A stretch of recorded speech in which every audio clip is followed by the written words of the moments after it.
Good evening. Let's talk about Subarus. More specifically, let's talk about self-tuning your Subaru. So that's what tonight's live stream is going to be about. If you're interested in self-tuning your Subaru, then fire your question in and I will answer it to the best of my ability. If you don't know me, if you've not been here before, I'm Duncan. I tune Subarus for a living. I've been tuning Subarus for 18 years now. Spend my life in a dyno cell, sucking up Subaru gases and trying to make them as quick as possible and as safe as possible. Majority of the cars that I deal with are new age EJ engined, but also dealing with classics on the standard ECU, on Link ECU, on Civex. So any questions related to that or open source tuning, pop it in the comments below, put a Q at the start of it, and I'll try and get to every single question and give it the best answer that I possibly can. I can see we've got a few of the regulars here. Hi Grant, hi Zed, hi Dan, Manuel, Fez. Right. Before I start on the questions, I just want to go through and do a quick recap of the self-tuning process. I don't know whether any of you watch other tuners or Subaru tuners on YouTube. But I do things slightly differently, or we do things in the UK slightly differently, which I think is more is safer for you to self-tune with. So just to recap on the process, I am in the process of recording videos at the moment and going through, I think it's going to be about a 15-step program to actually self-tune your Subaru, but I'll just cover that in summary point of view at this precise moment in time. First and foremost, if you're going to be tuning your own Subaru, make some deck cans or buy some electronic listening device so that you can monitor for detonation. Detonation tends to be what kills your car or kills the engine in particular. And if you can tune without detonation, then you will get the best, safest results. You will see other tuners on YouTube channels and they don't use deck cans. I have no idea how they can do that because the ECU does not ever tell you the whole story. Listen into the engine and it always tells you the right answers.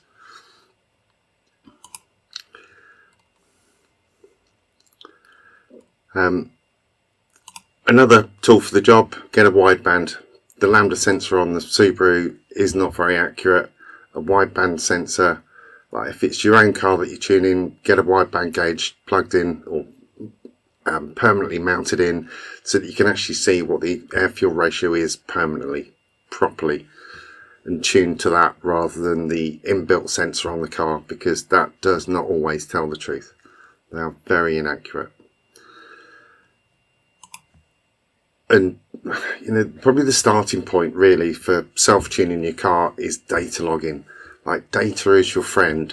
Like, as much data logging as you could possibly do to see what is going on before you start changing things. Data log the hell out of it.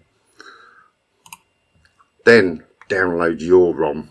Right? I say your ROM, emphasize that, rather than downloading a ROM that some random person has put on the ROM Raider forums or whatever forums, or sent you saying, oh, this might work, try that. Download your ROM and use that as the starting point if it's a standard ROM. If it's not standard ROM and it's already been tuned by someone else and you're wanting to put your own tune on there, then the best part would be to start with the standard ROM for your car and then work from there, rather than someone else's map that you shouldn't really be using as a base to learn from. So don't trust published ROMs. Some people, they're on the same journey as you, and same journey that I was on 18 years ago. They're learning how to do things. It might not be right for your car. It might be dangerous for your engine, or it might completely brick the ECU, which is never fun. So, did I mention about data logging? Data log the hell out of it. Right? The data tells you what you need to change, and I'll come on to that with the video series that I'm going to be doing, or in the process of recording.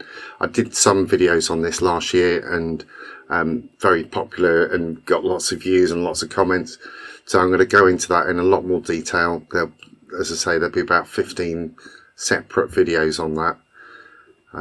They'll be on top of the other videos. So the data tells you what to change, and then from that, build a safe starting map. So low boost, safe fueling, low ignition timing, and build up from there. And all the time, data log again. Like, it's data that should be telling you what your engine wants, what your engine needs, rather than, oh, well, it should be running 25 degrees of ignition timing. Forget what it should or shouldn't be doing. Your data tells you what your engine wants. Every engine on a Subaru is different, which is why my job is great, because every day is different. And it's always an iteration process. So you try something, data log it, see what works, see what isn't working, make some changes, put the map back onto the car, try it, data log it, and go through that whole process time and time again. The more proficient you get at it, the quicker that process is. But it'll take a while to get it right, and that's fine. Don't expect it to be a 5-minute job to do it. So, right, that's hopefully given you a chance to ask some questions. I think we got a couple of questions in there already. I had a couple of questions fired at me beforehand, so I'll go through those first.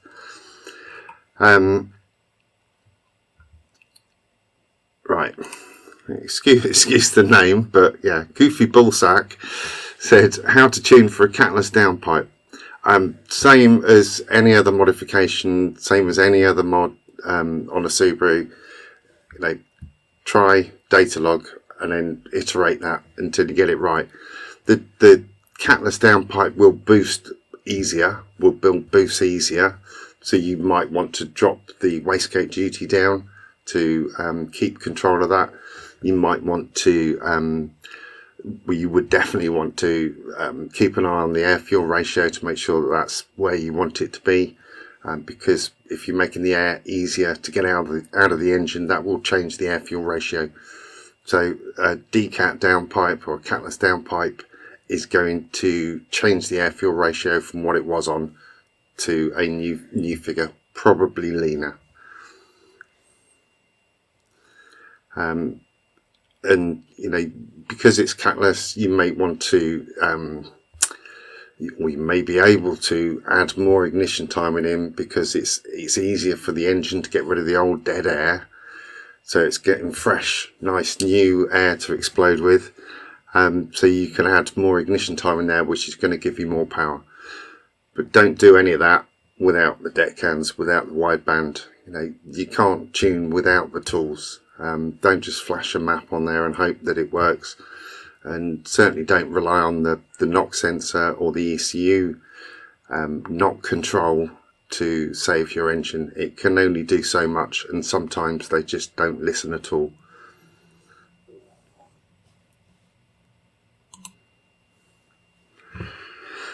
Right,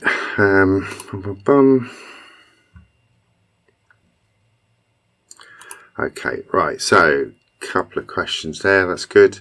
I should say hopefully this session will be around an hour, a bit less if we run out of questions. So, the more questions, then the longer I'll keep it going. But generally after about an hour and 10 minutes, my voice is gone. I'm not used to talking this much at any point in time. I'm generally on my own in the car, talking to myself, and that's it. So, I'll try and explain. If you've got a question, I'll try and explain what the answer is and why I think that answer is relevant. If you need more advice on the tuning side of things for self-tuning, then consider joining the Academy. And there you've got access to the Discord forum or the Discord group. And, you know, I'm in there every day answering questions, or there's there that have got like ranging from a lot of knowledge to sort of people starting out and having basic questions, so everyone can learn together. Right, another question. Right, why is my knot correction showing 8 degrees? So you've started data logging and you've picked this field that says knot correction, and you're data logging it, and it's going like 6 degrees, 8 degrees, 4 degrees, and you're wondering whether your ECU's telling you that it's taking ignition timing out. It isn't. You know, that knot correction that it's data logging is not what you're expecting it to be. That is essentially all that is in the 2 ignition timings, or the advanced ignition timing map. It's just the value out of that field, so it'll always be a positive. If you're unsure about how the ignition timing works, then have a watch of the ignition timing video that I did. There's a base timing and there's a ignition advance, and the 2 are added together to work out how much is actually used. So the knot correction value for the data logging isn't what you're expecting. To actually see knot corrections, then you should be logging feedback knot correction or fine learning, or ideally both of them, and they'll be telling you whether it's taking some corrective action. Another question I get a lot, even though I've got a separate video on that, is how do I do pops and bangs? Pops and bangs are fun. People think that it's like adding fuel in to do it. It isn't. Generally, it's removing some fuel and retarding the ignition, so starting the spark really late so that the explosion is still happening through the exhaust. There needs to be some fuel. There's always some unburnt fuel in a Subaru exhaust, but generally it's ignition retard that is doing that, but there needs to be some fuel going through. So hence, unless you've got overrun fueling tables available in your ROM, the best you can do is working out that you need to just touch the throttle pedal a little bit just to open up the injectors, because the standard ECU will switch off the injectors on the overrun just to try and make a Subaru more economical and you know, to help with the deceleration. All right, let's get rid of that question off there. Right, okay, let's do this one. Right, Team Elite UK. Hi Duncan, I am currently running RCM stainless steel unequal length headers. Can I use these to go over 600, or do I need some different headers? But don't want to go to equal length. Yeah, yes you can. The problem you'll get is that there are very few turbos that will bolt onto that will give you 600 horsepower. So most of the standard position turbos, like your RCM 500 and MD3T1V, those sort of turbos that are basically a 3076, they're generally around a 500 flywheel horsepower, brake horsepower. So to get over 600 horsepower, you're going to have to go rotated, and the rotated kit would replace the up pipe section of those stainless headers and the down pipe, and give you a separate external wastegate. Obviously a different flange to mount the turbo on, but it means that the turbo's rotated and you're able to fit a bigger turbo. The standard space available for a standard location turbo kind of limits it around 500. Sometimes you get 520 on the right engine, but 500 is generally what the limit is.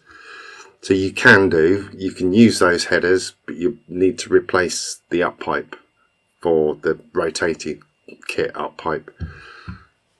RCM also sell the rotated kit which I think will use your standard your unequal length headers, and just replace that up pipe.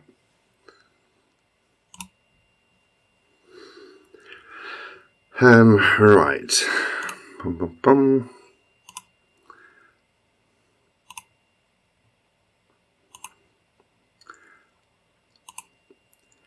Right, we've got a few questions there. Let me highlight those. Okay, right. So, what's the best location for oil temperature and oil pressure senders for a gauge setup? Oil pressure at the front, just piggybacking the standard location for the oil pressure switch.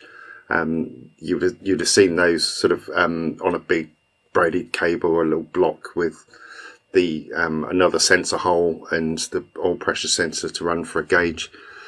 That's the best location for the oil pressure. The oil temperature, the best location is that there's a bung in the block, sort of at the back towards the turbo. Perfect place for that. You can get sort of sandwich blocks that will fit above the oil filter with two sensor holes in there, or you can run a combined sensor for oil pressure and oil temperature. But you get slightly different readings at the oil filter location. Top of the engine is the best for those.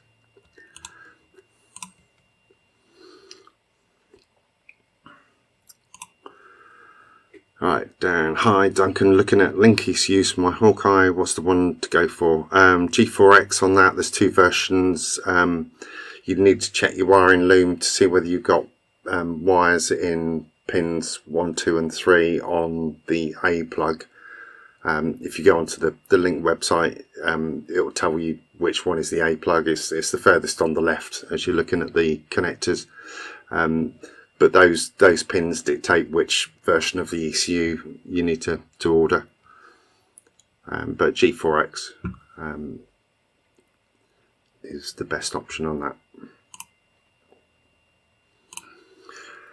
Bum, bum, bum.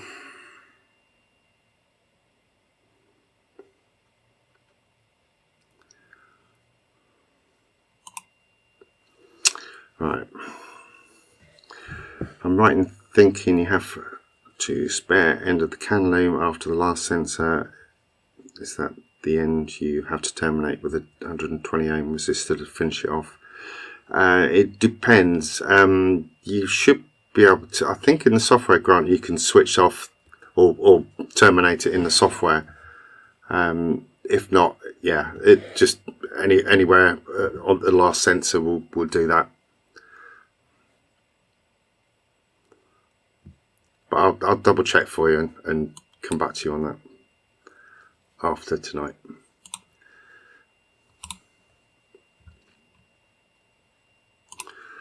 Right, Team Elite again, to run 550 to 600 are heat range 8 spark plugs better?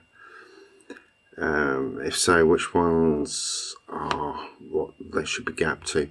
The heat range 8 plugs, if you're just going to be running on track, then great. But if you're going to do a mixture of road miles and boring miles, then they can soot up really easily because they need to get really hot to clean them.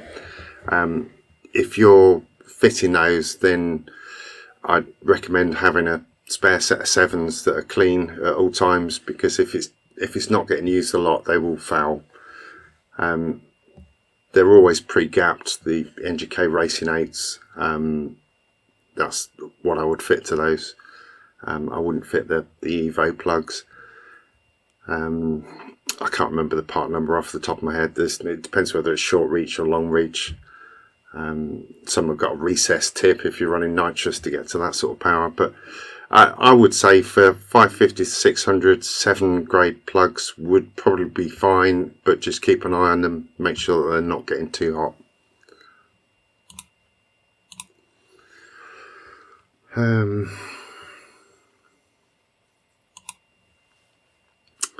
Right, Nicky Boy. Right, how well suited is a GT3071R on a 2 litre UK STI with all supporting mods? Very well suited. I think that's a perfect turbo, the 3071. On the right engine, right setup, it's a 500 horsepower turbo. Did a 2971 on Monday that did 487. Spools up a bit quicker than the 3071, and was good from a power point of view. 3071, great, yeah, nice, spools up nicely. He's got the top end as well. Yeah, it'd be a good choice.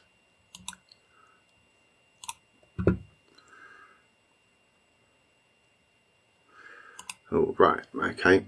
Luis Valenzuela. I'm installing a different turbo and I'm looking to increase the boost. Is there a ratio of boost to fuel that I should be referring to? My fear is running too lean during a pull while tuning. Okay, have your wideband, and just as your first pull, just doubly make sure that it's super rich. Like, drown it with fuel if necessary, and then just bring it up slowly, bit by bit. So on your first pull, doing 2,000 to 4,000, have the air fuel in front of you, or have a spotter telling you what the air fuel ratio is, and then just take it up little bits of revs at a time. So 2,000 to 4,000, 2,000 to 5,000, 2,000 to 6,000, 2,000 to 7,000, and just making sure that the air fuel ratio is safe.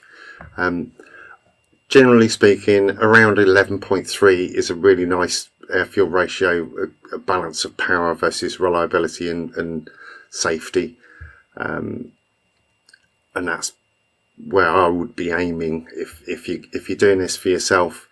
That's start off at 10 and a bit. It will be super rich, but bring it up slowly up to that 11.3 and just go up in stages. Don't try and do a full run first go, because if it does run lean, then you've got a big issue. Obviously have your deck hands on as well, so you're listening to the engine, because it isn't just about fueling, it's about ignition timing as well. So knock that back a bit so that it's safe, but go up in stages. Don't ever try and do all of it in one go, because it will end in tears. But wideband and deck cans and go up in stages and you'll be fine. Right, hi Richard, how you doing, mate? Right, okay, good question, Manuel. Okay, question, can I move the lambda sensor from the up pipe to the down pipe, or by Movi? Don't know what you mean by that. Yes, you can. Generally what you find is moving it to behind the turbo is safer, because if in the up pipe, if the end of the sensor comes off, it's going up through the turbo and it's a dead turbo. I don't know why they put them there. It's a more accurate reading, but it's generally not very safe for the turbo. I know this because I've killed 2 turbos like that, and it's not fun. Obviously playing around with anti-lag and launch and all the rest of it, and sensors take a beating from that. So if you can move the sensor slightly back into the top of the up pipe, ideal. You're going to get a slight delay in the reading, but it's not going to be too much of an issue.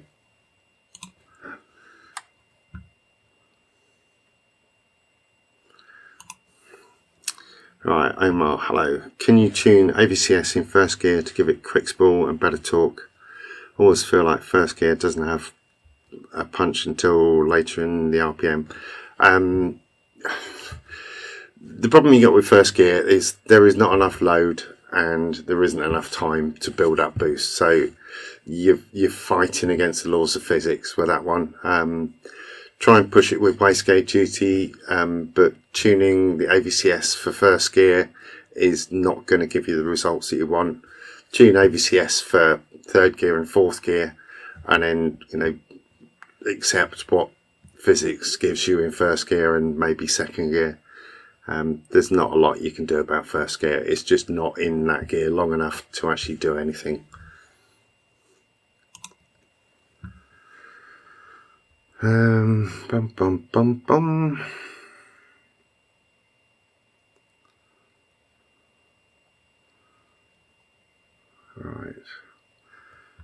Right, evening. Right, fares, right, okay. How much does ignition timing range from engine to engine? Do you have an expected amount of ignition you think an engine will be happy with for performance and mods? There's a massive difference in the ignition timing. If you look at a range of standard Subaru maps, you'll see a massive amount of difference between, let's say, engine load of 2 at 6,000 RPM on Bug-Eye WX, Blob-Eye STI, a Hawkeye, like a VA engine, the classic, massive amount of difference because compression ratios are changing. Especially things like the legacy twin scroll. The compression ratio of the standard engine has an impact on that. The higher the compression, the less ignition time you can put in there, because obviously the two are working together to build like cylinder pressure. Add into the fact that engines have had rebuilds, head skims, head gaskets, decking of the block. It's difficult to have a preconceived idea for what it's going to be ending up as, but just let the data tell you what it's happy with. So you start off low, add a bit, is it happy? Is the det? No. Add a bit more, is the det? No. Add a bit more. Oh, just hearing the starter det, right, okay, that's it. It is what it is. I've seen engines running 12 degrees of ignition at 6,000. I've seen engines running 35 degrees of ignition at 6,000. It varies engine to engine. But good question. Good question. Right, okay.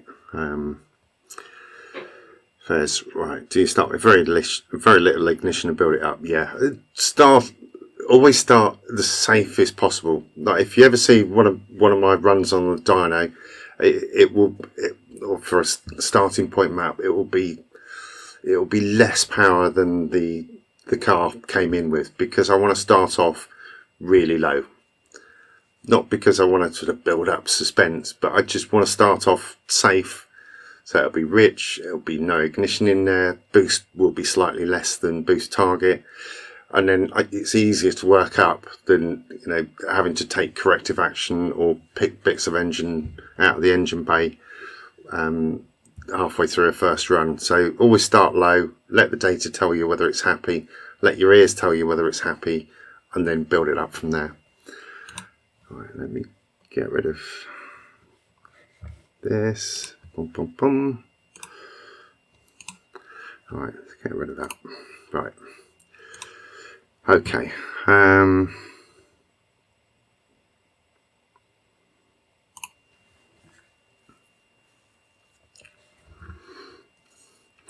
Right. Is it a good idea to go MAFless if fitting an Alcatec ECU? Currently running my software. It's not my software, it might be my map, but yeah. Looking for 4 to 450 horsepower with all supporting mods on a 2-litre STI engine. Right, Alcatec is MAFless, so it will have to be MAFless. It just runs the fuel and ignition based on the manifold pressure. You've already got a manifold pressure sensor, so that will be able to read about 1.6 bar of boost, so 2.6 bar absolute pressure. If you're wanting to run 450 horsepower, you're probably going to be running more than 1.5 bar of boost, so you'll need to upgrade the map sensor. A Perrin or an Omni Power 4-bar map sensor will give you the headroom that you need on that. But yeah, MAFless is a good idea for that sort of power, because the standard MAF sensor stops reading at about 420 horsepower. You can go MAFless on the standard ECU, but I've had this discussion with millions of people. There's huge compromises on that, and I think an aftermarket ECU that is designed to do the job that you're asking it to do is always going to be better than a adaptation of the standard ECU. So yeah, Alcatec is a good option. It's a good cheap option at the moment as well. and yeah, should do the job nicely. But yeah, it will be MAFless.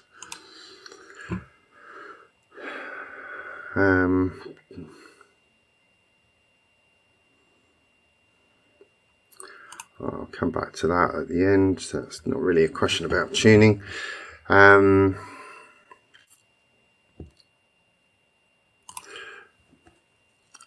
Yeah, but I think we covered that. Yes, you can move it from the up pipe to the down pipe. It shouldn't need to be mapped for that. But if it changes how it drives, then it'd be worth getting it checked out and see whether it's reading properly.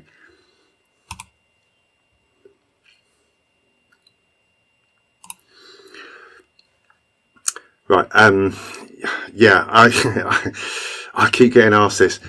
It is a very, very distinctive sound. If you make the deck cans like I've done in the video, bolt them to the inlet manifold, you will not mistake the sound of detonation when you hear it. Just the start of detonation, you can hear little ticks and crackles, but loud cracks of detonation, you will not forget that sound, and you will not recognise it. Normally you're just hearing injectors and background noise. Detonation is a very distinct sound, like a sharp tick or a crack. When I get an opportunity on a bulletproof engine, I will make an engine detonate. I cannot make myself do that on my 2.5 because they're fragile at the best of times, so it'll have to be a while. But there are videos around that have a recording of the sound, but you will know the sound when you hear it.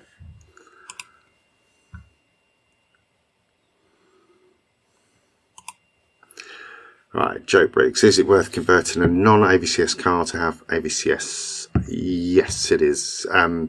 If you'd have watched the oh no, I haven't released that to the wider world as far as the differences in spool up on the AVCS to non-AVCS. I will put that together for a public video very soon. That was in the academy.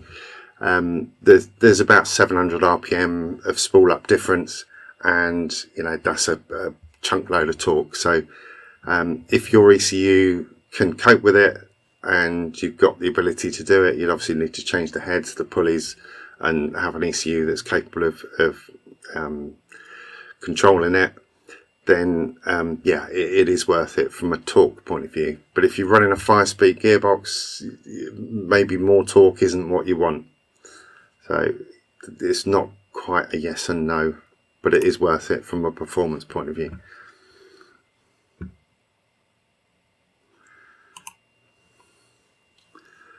Right.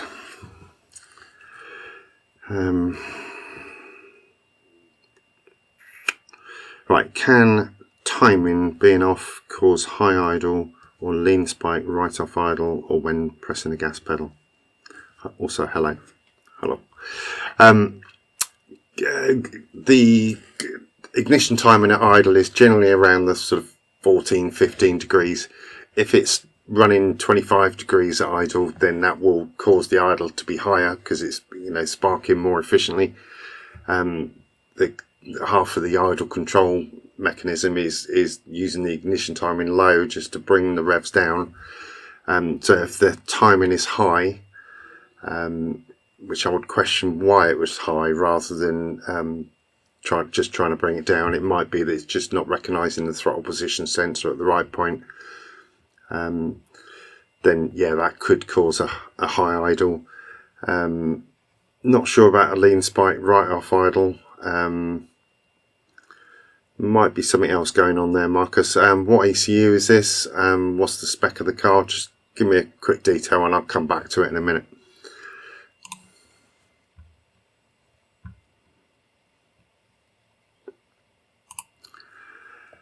Nick, right, I remember you did a video on methanol. Yep.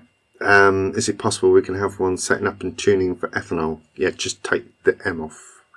It is so similar to methanol. Just add more fuel, add more ignition timing, and you can lean it out.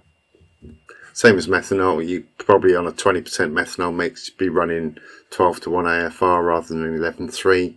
Methanol works exactly the same. You can have ignition timing in there. If you are trying to compare 20% meth to 20% ethanol, methanol will make more power because there's more calories in methanol than ethanol. But if you're running, E85, for example, it's a perfect tuning fuel for Subarus because it is almost impossible to get them to det. You will be right over the top of best timing before it even sees any detonation. I will do one at some point, but it's not going to be short term. Ethanol's not quite easy to get here. Methanol I can get delivered tomorrow if I needed it, but ethanol is not quite so easy. They used to have E85 at the pump, and that was great until it went off, which it did.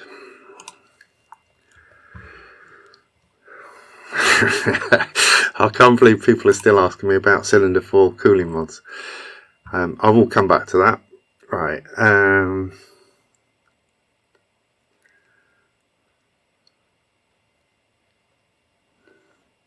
Right, I'll come back to that as well.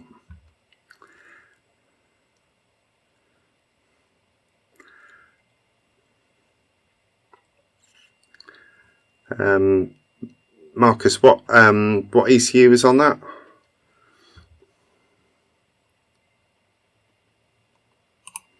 Right, okay, here we go. Right, Nicky Boy, at what stage do you need to upgrade from 2.5 to a 3-inch exhaust downpipe?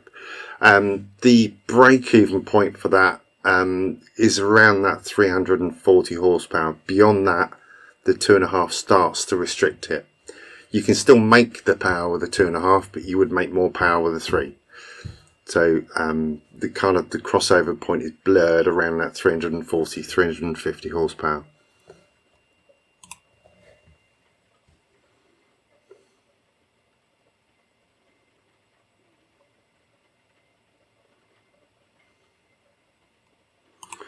Right.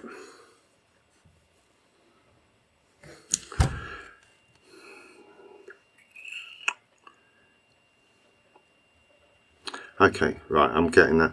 Right, in your local area, our premium fuel achieves its R plus M divided by 2, 92 octane rating. So the same as the American AKI, which is the RON plus the MON divided by 2. In the UK, MON is about 99. RON is about 99. MON for Shell V-Power is about 87, I think. So average of those two, split it down the middle, is about 93. So yeah, they're using that with an octane, with a ethanol of 10%, so just boosting it up with that. Would a flex fuel sensor benefit the tuning process? Not really. If that's going to be the standard fuel that you use, octane is octane. So the 92 octane rating that you use in there, if you can use that kind of fuel all the time, then great. But if you're going from a 90 octane fuel to 92 octane fuel, but they've both got a 10% ethanol rating, then a flex fuel sensor isn't going to help at all. It's not going to know the difference between the two. In the UK, the higher octane is 5% ethanol and the lower octane is 10% ethanol, but on the continent it's the other way round. Flex fuel sensors in those situations are not going to help, it's just going to confuse it. The flex fuel is only really of use if you're alternating between normal fuel, whether that be E5 or E10, and a E85 or an E50 or that kind of thing.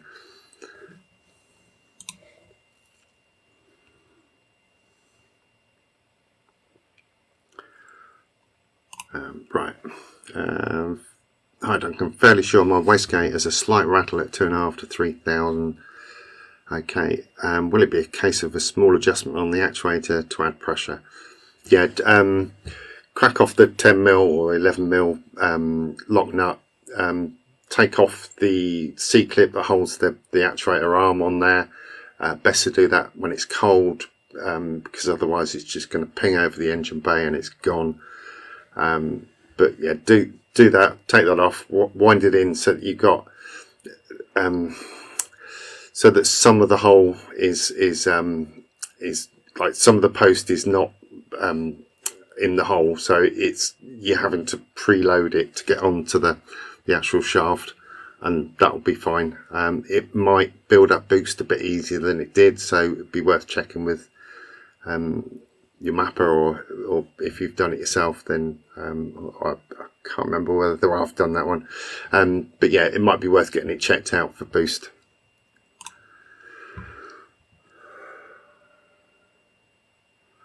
Oh god, I have got no idea what language that is. I'm really sorry, Arthur, I've got no idea what that's saying. Right, Marcus, right, so JD stock ECU.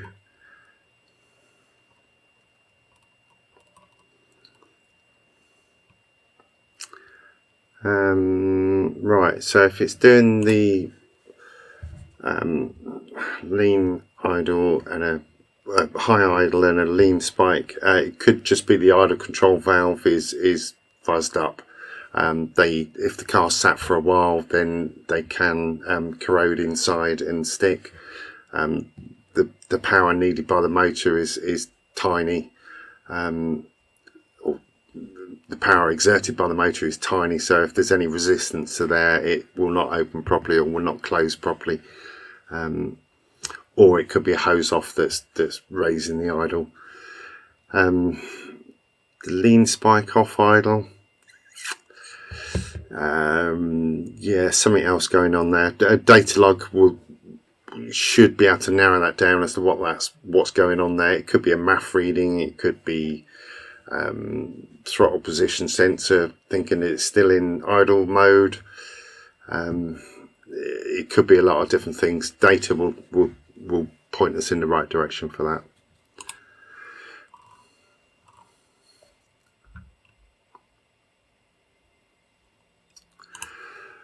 All right, Joe, question following on from AVCS conversation, is there any difference in dual AVCS compared to single AVCS? Yes, there is. I will be doing a separate video on that and some separate tests on that very soon. So I'll compare and document what affects advancing the exhaust cam. Sorry, I can't get my words out. Documenting the effect of advancing the exhaust cam will have on the power. So I'll do that test hopefully in the next month or so. But again, that will probably go into the academy to start with until it's ready as far as the overall how to tune your Subaru series is finished, because that would be just too complicated for beginners to see until they're ready for it.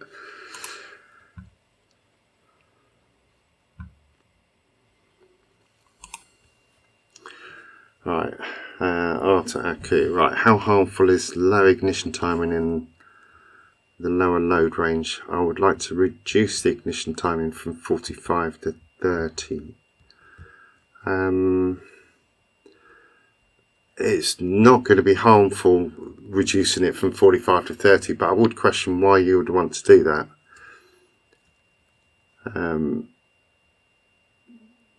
Yeah, all you're doing is reducing the power, reducing the efficiency, and yeah, just holding it back. It might feel like it's struggling at that sort of at 30 degrees of ignition advance when the RPMs or the load is quite low.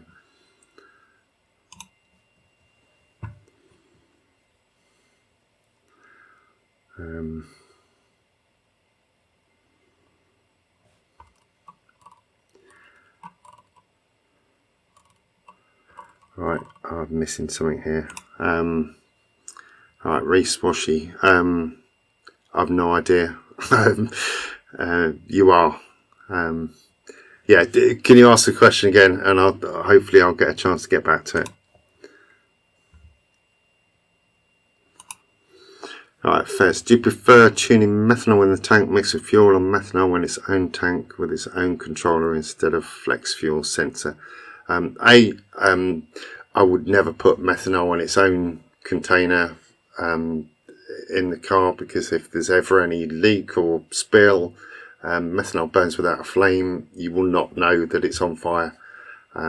So that's why people mix it with water or other additives. In the tank, it's easy. With a flex fuel sensor, it's really easy. You know when it's run out because the tank is run out. It's just easy running that way. As long as you're not running too much and your fuel lines are old, like most of the modern Subaru fuel lines will withstand methanol at quite high percentages. But if you're leaving it in the tank, then I'd always run fresh free power through it, or normal fuel through it, just to clean out the methanol. Because otherwise the rubber will expand and balloon, and you know, if you sit in the car for a couple of months with methanol in the tank, then chances are the fuel pump will have killed itself and the fuel lines will expand. The seals in the injectors start to commit suicide. So yeah, in tank with a flex fuel sensor is my preferred way. The water meth injection kits, you've always got something else to go wrong. You've got a tank that could run out, you've got a nozzle that could block, and if you're tuning for added ignition timing or leaning it out based on those being there, if they aren't there, or if the water meth isn't there, then the ECU generally doesn't know about it unless you've got an aftermarket ECU. Blah blah blah. It's easy with a flex fuel sensor, and cheaper and more reliable. Right,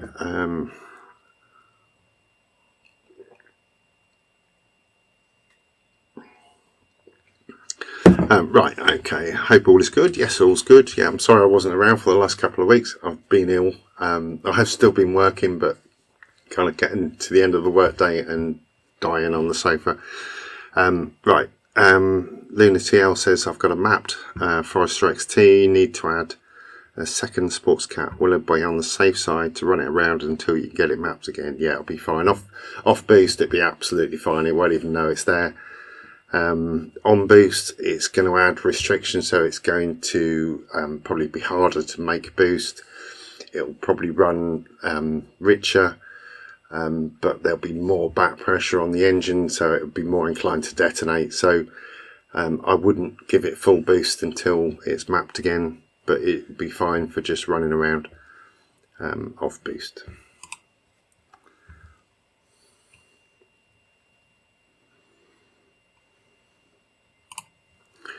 Right, max power on a VF42 on an S203. What's your thought on this model? If you've got one, they are awful, but I'll buy it off you for a couple of grand. I think they're superb. S203 is brilliant. VF42 on that, with the right supporting mods like a DCAT system or a sports cat free flowing exhaust, is probably around a 360 to 370 horsepower, but the peak power figures don't tell the story. You've just got power from 3,000 right the way up to 8,500. Beautiful car. Standard turbo is perfect on that. Do not ever change it. Right, how are we doing time wise? Right, 10 minutes left. Okay.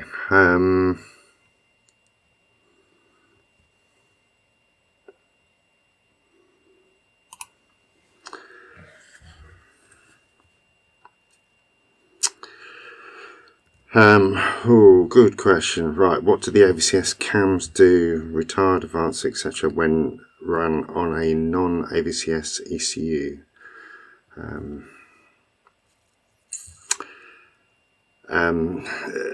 Pretty much what they want is probably the right answer. They are supposed to go back to zero, but they might not, and you wouldn't know about it. So yeah, the guys at Flat Irons did a really good video on this, which went into that. I wouldn't recommend it personally, I would, if you're going to do that, then get an ECU that can control it, or fit the standard heads to the standard engine, because they have the potential to wander, or at least they're not locked in position. So yeah, it's not ideal, but as a temporary measure it should be okay. But yeah, I couldn't guarantee that.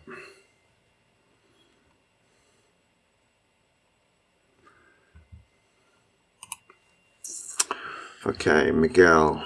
In the next weeks, I'm getting my G4X Link ECU tuning. What's the max safe for a Europe STI 2.5 Hawkeye?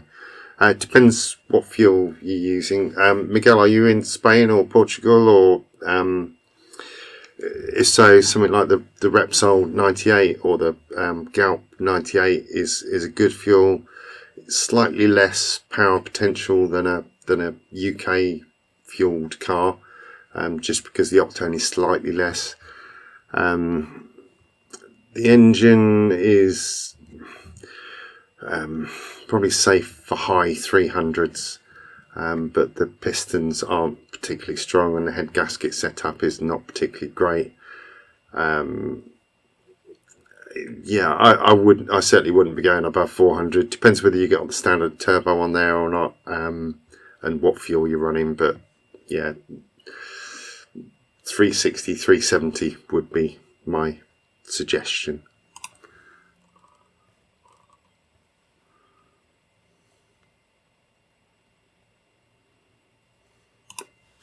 Right, Zed. Dukan. Nearly maxed out my injectors duty. Once the fueling maps are done with that, lower the injector duty cycle dial. Yeah, once your fueling is trimmed and all the rest of it, that will lower the injector duty down. But I think you've got 550s in there anyway. So they're only going to be good for 400 horsepower tops if you're bumping the fuel pressure up. That you can run those at 95, 100% duty, because it depends on the software as to whether it is actually 100% duty. You can actually go above 100% duty, and it is actually adding more fuel. On the open source logging, you can get up to about 180%, 108% duty, and it's still adding fuel. It's not like the older side feed injectors that don't like being run at 100%.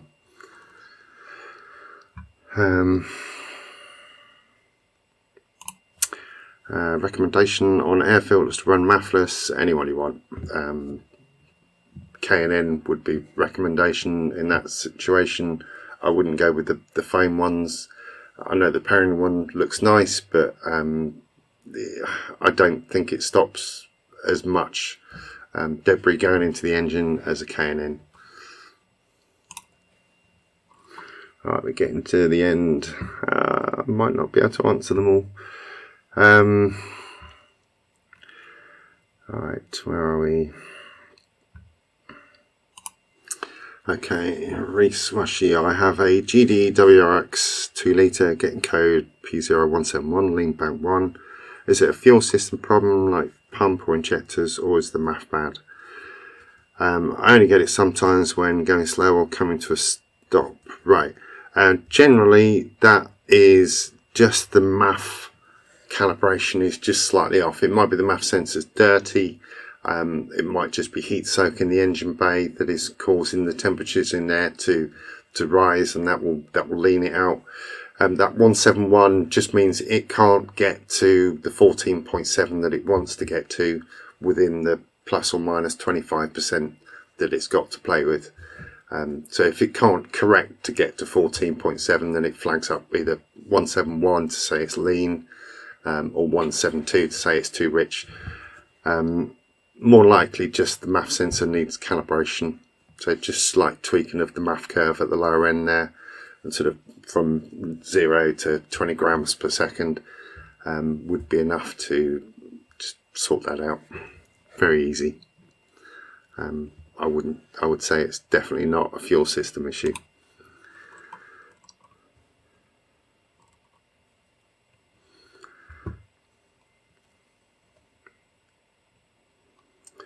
Right. What compressor turbo is on the Forester STI most comparable to what is the max power it will flow on a 2.5? VF41 on the Forester STI is very similar to a VF43 or VF48. Similar sort of power potential. On a Forester STI, generally ranges from 320 to 350. So yeah, on a 2.5.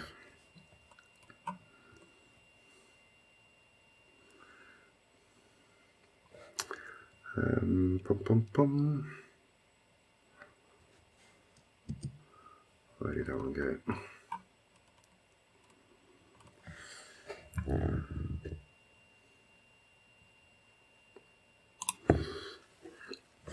Right, Nick Yearwood. I'm looking to switch over to E85 on 1000C injectors. E85 uses 30% more fuel, so would I bring my injector size down 30%? My experience is it actually used 38% more fuel, but yeah, principle applies the same. If you're on the standard ECU, then yeah, if you bring the injector size down by 30%, so if you've got 1000cc injectors, then scale them for 700cc, and that should add the extra fuel that you need. I think you'll need to add more. In my experience, it was 38, but it will vary depending on the fuel types. But yeah, that will do it on the standard ECU. Right, yeah. Miguel, if you're on stock internals on the 2.5, then 360, 370, I wouldn't go any more than that.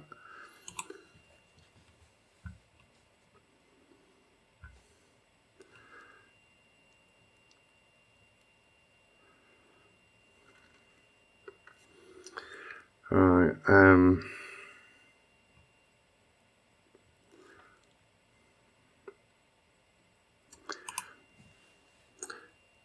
yeah, Zed, if it never went lean, it just means it's running too rich, and you're wasting a bit of fuel. So by leaning it out, getting the air fuel ratio right all the way across the board, it will give you more injector duty cycle at the top end.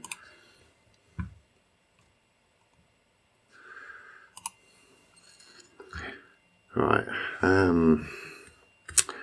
Jason Law, hi mate, do you think a water to air intercooler is good for us? What's the best temperature after intercooler? Is it good for you? I've no idea on what your setup is. They can work well on a quarter mile car, which has got a rear engine, and you can have a separate pot for the water to go through the intercooler, and you just load it with ice. Works great. For a road car, instead of a proper air-to-air intercooler, they don't cool. Water doesn't cool as quickly, so it's not quite as efficient. But it depends on what your setup is. If it's a rear-engine sports car with a Subaru engine in it, and the only option is a water to air intercooler, then it's fine. It's reasonably stable, but it just doesn't shed the heat as much as it should do. Best temperature is as cold as possible, really, but it's difficult to answer that question. As close to ambient as you can get, ideally, or below. Right, Nicky Boy, do RCM headers need port matching? No, they do not. They are fine and dandy as they are.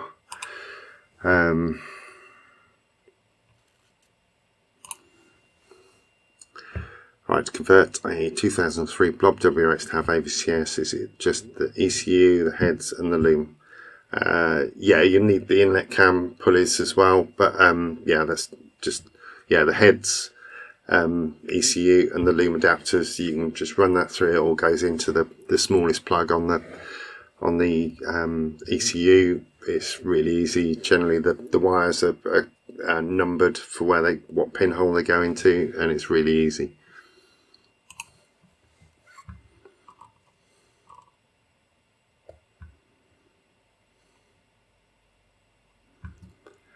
Right.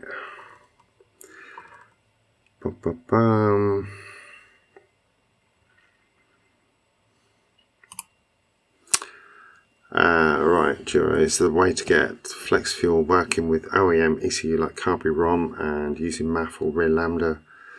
Did you ever try to wire it on a stock ECU? No, if I'm fitting flex fuel sensor, then the car needs to have an aftermarket ECU, in my opinion.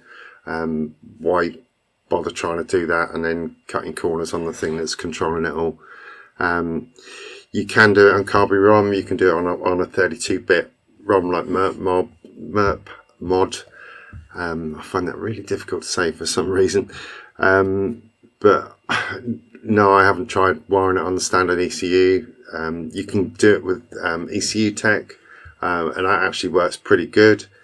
But yeah, if a car's going to get flex fuel, for me, fitting that for a customer, I would do it on an aftermarket ECU, an ECU that's designed to do it. But yeah, the standard ECU can cope with it. Right, I am out of time. So, okay, yeah, Miguel's in Portugal.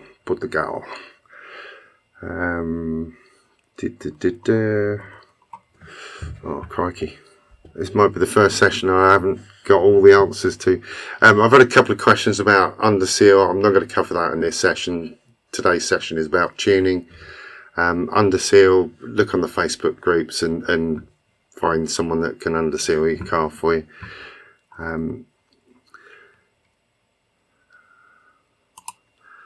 Right, have I tuned cars using the max speeding rods?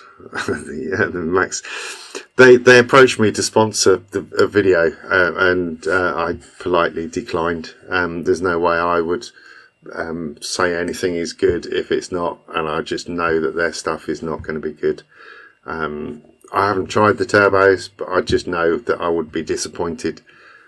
I always, in the early days of tuning my Hawkeye, I've made mistakes. I've tried things that other people weren't doing because, this must work, or that should work, or I thought I knew better. But in the end, the things that work are the things that work. And cheap Chinese or Taiwanese or wherever the turbos are from, turbos are not very good quality, and it's not worth buying things twice. You just buy the right thing once, fit it, done, move on to the next thing that you want to improve. I wouldn't fit one to my car.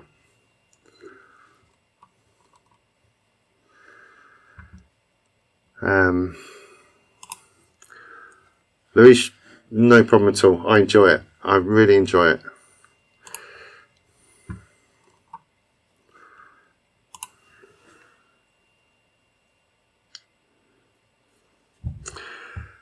Hi Phil, boa tarde.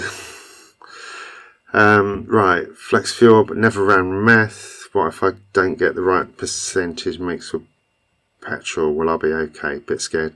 You could get your laptop up and see what the sensor is telling you so that you can get it right.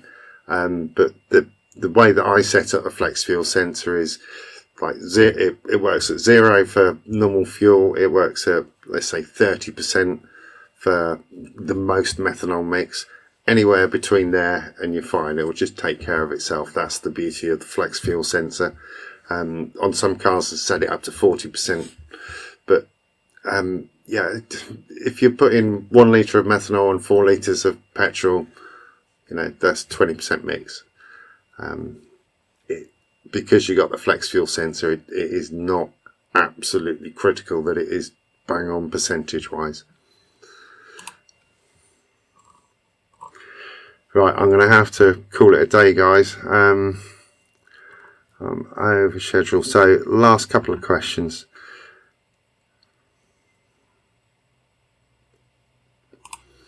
Right, standard blob blob ECU, does it support AVCS or aftermarket or later modelled car?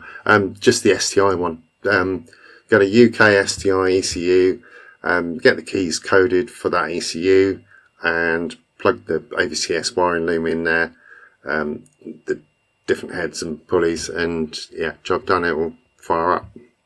Or you could run it on Carby and it'll be fine on that.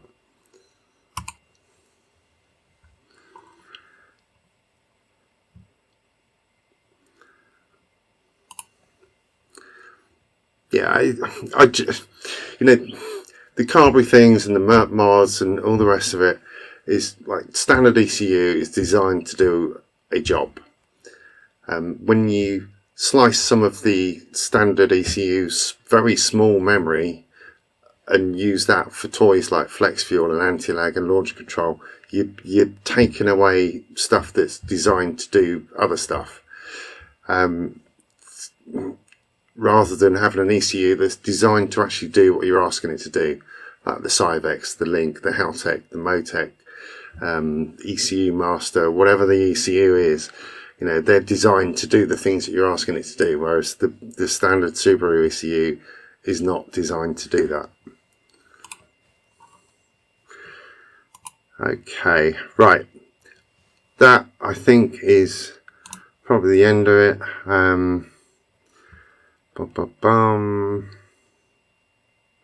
Oh, one last question from Murray. Not a tuning question. Do you ever run all-season tyres on my Forester STI? Yeah.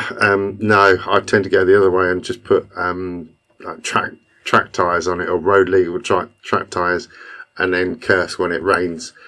I've currently got what have I got on there at the moment? Yokohama Neovas on there, I think they are, and they're very good. But yeah, for Scotland, yeah, you want some, you know, super wets.